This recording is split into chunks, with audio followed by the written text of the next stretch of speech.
आज सुगंधा की शादी का पहला दिन था। ना जाने उसके दिल में कितने अरमानों ने दस्तक दी थी। शादी के पहले भी जब सुगंधा इस बारे में सोचती थी तो उसे घबराहट होती थी कि ना जाने वह दूसरे घर में कैसे एडजस्ट करेगी। आज के समय में ये देखा जाता है कि लड़कियां ज़्यादा एडजस्ट करना नहीं चाहती और अगर वे अपनी तरफ से कुछ बदलाव चाहती है तो घर वाले सिरे से नकार देते हैं। ऐसे में नई नवेली दुल्हन के मन में घबराहट होना नई बात नहीं है और वही कुछ सुगंधा के साथ हो रहा था। शुरू में तो सुगंधा को कुछ समझ नहीं आ रहा था कि वह अपने काम की शुरुआत कहाँ से करे। जब भी वह कुछ करने जाती तो सास उसे यह कहकर वहां से जाने को कहती थी कि जब भी उन्हें जरूरत होगी वह बुला लेगी, लेकिन कोई भी सुगंधा को नहीं बुलाता। अब सुगंधा अपने कमरे में बैठे बैठे बोर होने लगी और वह सोचती है कि आज का खाना वह खुद ही बनाएगी। जब वह किचन में खाना बनाने जाती है तो उसकी नंद अजीब सा मुंह बनाकर कहती है, हमने तो सुना था कि तुम्हें खाना बनाना नहीं आता, फिर क्यों यहाँ आकर अपना समय बर्बाद कर रही हो। इस बात पर सुगंधा को बहुत अजीब लगता है और वह बड़े प्यार से कहती है, ऐसी कोई बात नहीं है। अगर मैं घर की बहू बनकर आई हूँ तो यह मेरी भी जिम्मेदारी है कि यहाँ के सारे कामों को मैं अच्छे से संभाल लूँ। इस बात पर ननंद मुंह बनाकर वहाँ से चली गई और सुगंधा ने खाना बनाना शुरू किया।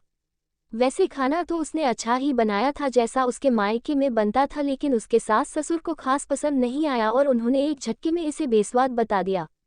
सास ससुर का ऐसा रवैया देखकर उसे बहुत आश्चर्य हुआ, क्योंकि शादी से पहले तक जो लोग उससे कहा करते थे कि वह उसे घर की बेटी बनाकर रखेंगे और उसे कोई भी कमी नहीं होने देंगे, वे लोग ही आज इस प्रकार से व्यवहार कर रहे हैं। सुगंधा चुपचाप जाकर अपने कमरे में रोने लगती है और अपने पुराने दिनों को याद करती है जब अपनी माँ के बनाए हुए खाने पर नखरे दिखाते हुए कहती थी कि माँ, आप मेरी सहेली पूर्वा की मम्मी की जैसा अच्छा आलू का पराठा नहीं बना पाती, हर बार कोई न कोई कमी रह जाती है। आज उसे इस बात का एहसास हो रहा था कि ऐसा कहकर ना जाने कितने बार उसने अपनी माँ का दिल तोड़ दिया था। इसके बाद सुगंधा ने कई बार कोशिशें की, लेकिन हर बार अपनी कोशिश नाकाम ही लग रही थी। सोचा था शादी के बाद अपने घरवालों को खुश रखेगी और किसी को भी कोई शिकायत नहीं होने देगी, लेकिन यहाँ तो शिकायतों का दौर खत्म नहीं हो रहा था। एक बार पति के ऑफिस के कुछ दोस्त खाने के लिए आने वाले थे। ऐसे में जब पति ने सुबह से कहा कि वह कुछ इटालियन और मैक्सिकन खाना बनाए क्योंकि उसके दोस्तों को यही पसंद है, लेकिन सच्चाई तो यही थी, सुगंधा को ऐसा कुछ बनाना नहीं आता था, बल्कि वह सादा भारतीय खाना ही पसंद करती है। ऐसे में दोस्तों के आने पर उसे शर्मिंदा होना पड़ा और वह ना चाहते हुए भी अपने पति के गुस्से का शिकार हो गई।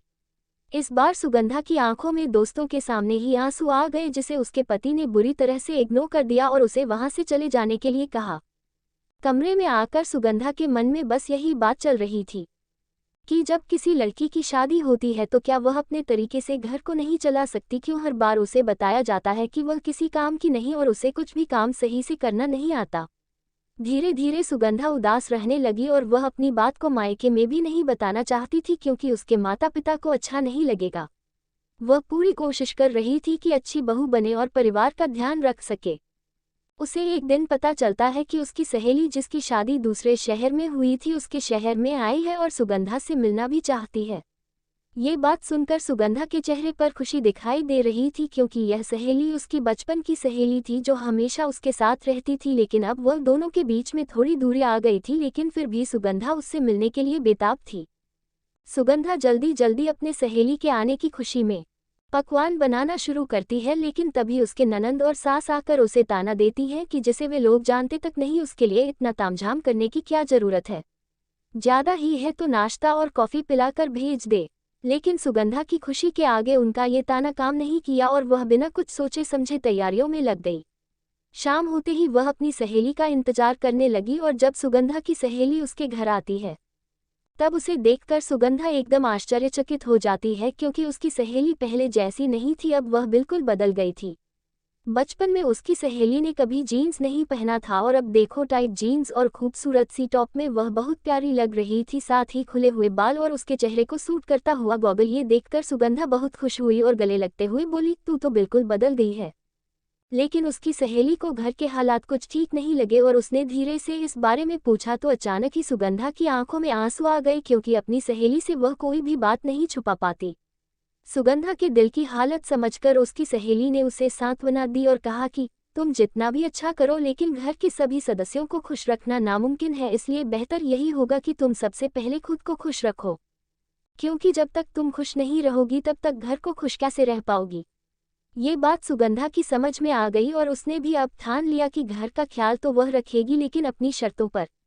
एक दिन अचानक सुगंधा ने अपनी सास के सामने जाकर कहा कि मैं 1 महीने के लिए अपने मायके जा रही हूँ और अपना बर्थडे वहीं से सेलिब्रेट करके आऊंगी। इस बात पर उसके पति ने एतराज जताया। तब सुगंधा ने कहा, मुझे मालूम है, मेरे बर्थडे की खुशी यहाँ किसी को नहीं होगी, क्योंकि यह तो एक बहू का बर्थडे है। वही वहाँ मेरी मम्मी पूरी तैयारी करके रखेंगी, क्योंकि उन्हें पता है मुझे क्या पसंद है और क्या नहीं। मैं यह नहीं कहती कि मैं ससुराल से भेदभाव कर रही हूँ, लेकिन मुझे पता है यहाँ मैं जो भी कर लूँ आप लोग को पसंद नहीं आएगा।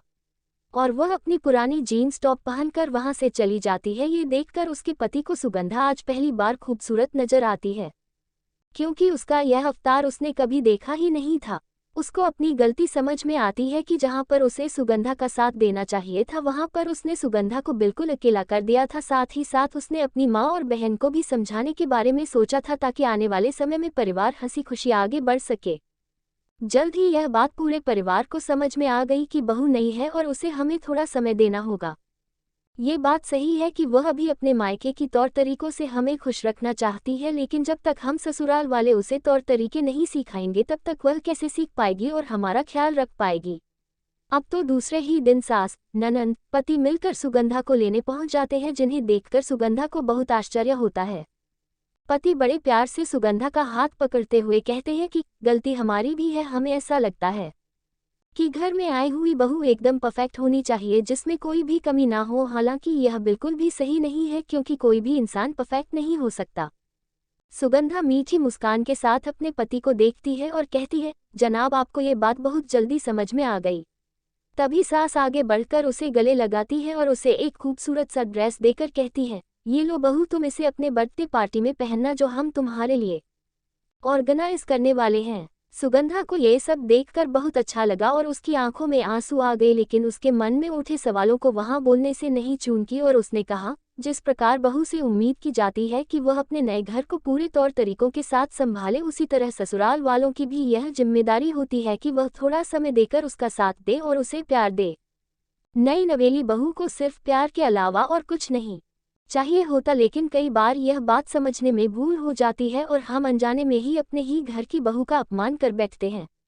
ऐसे में ननद आकर बोलती है, अब मुझसे गलती नहीं होगी भाभी, मैं हमेशा आपका ख्याल रखूंगी और आप मुझे अच्छा अच्छा खाना बनाकर खिलाएगा। इसके बाद पूरे हॉल में हंसी गूंजने लगती है और अब सुगंधा अपने संतुष्ट मन से ससुराल की ओर रवाना हो जाती है, जिसे देखकर उसके माता पिता को खुशी मिलती है। ऐसे में एक बात हमेशा ये समझनी होगी कि किसी भी प्रकार की समस्या या मनमुटाव को खत्म करने के लिए पहल दोनों तरफ से होनी चाहिए, ताकि मन में किसी प्रकार की कड़वाहट ना हो और आसानी से ही समस्या का समाधान किया जा सके। Thanks for watching. Please like and subscribe the channel for more watching.